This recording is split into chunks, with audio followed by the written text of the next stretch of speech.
Welcome to Minhaj কমটেক। অনেক সময় দেখা গেছে ক্যানন 2010 এই প্রিন্টারের মধ্যে একটা রেড সিগন্যাল আয়।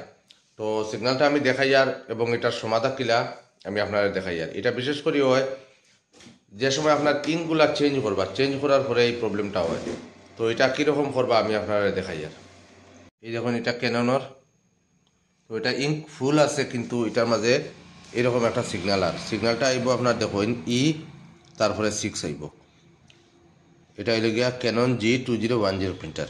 তো এরকম যদি আপনার প্রবলেম হয় আপনারা দেখবা অনেক কিছু করার পরে ওইটা মানে এই প্রবলেমটা শেষ হন না।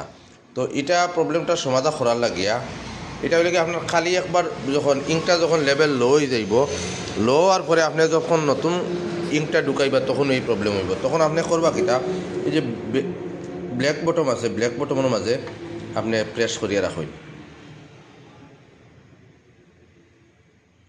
কত সময় প্রেস করিয়া রাখুন, এরপরে দেখুন এই পাওয়ার বটমে ব্লিঙ্ক করার পরে দেখুন এখানে 1 আই গেছে। তো এখানে 1 হওয়ার পরে দেখুন এই প্রবলেমটা সলভ হয়ে গেছে।